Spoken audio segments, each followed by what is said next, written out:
We asked the public how the pandemic has affected their mental health.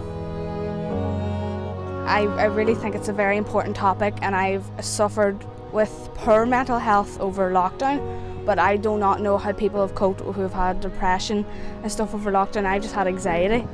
The pandemic has definitely had a negative effect on people, their mental health wise, because it really just upturned everybody's lives. People with disabilities especially found it really hard, and it really took a toll on their mental health.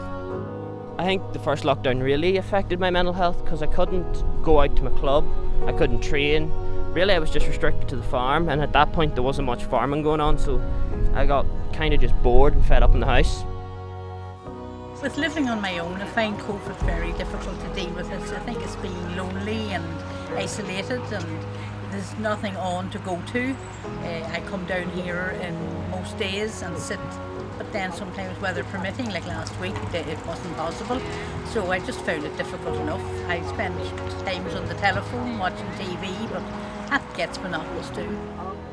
Pandemic has been a very stressful time, and it has led to some anxiety, but I'm working through it, and hopefully I will get better.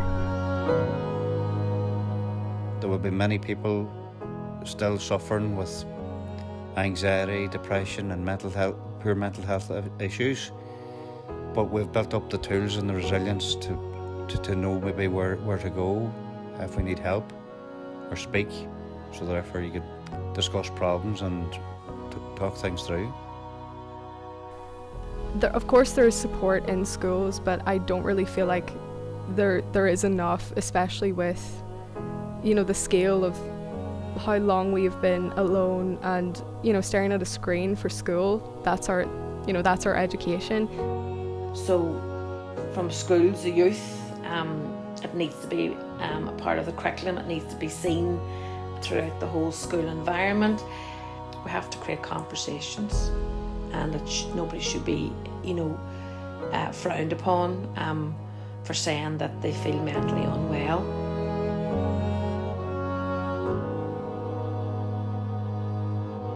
I think really supporting people with mental health, including mine, would just be more awareness, because we are sort of coming into that in Northern Ireland now. There are awareness courses like the one we were on. We had that mental health day on Monday, but it's still very stigmatised in this country. So it just needs to build awareness, and in the positive ways, not just mention the negatives about depression, so actually bring the positives of mental health into it. If you have a problem in any shape or form, I think you should talk about it.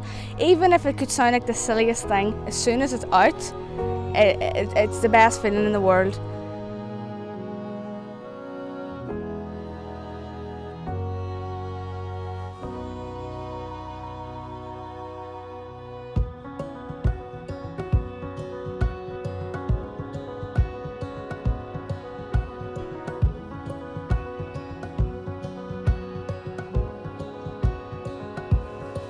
Love from Caitlin And Neve.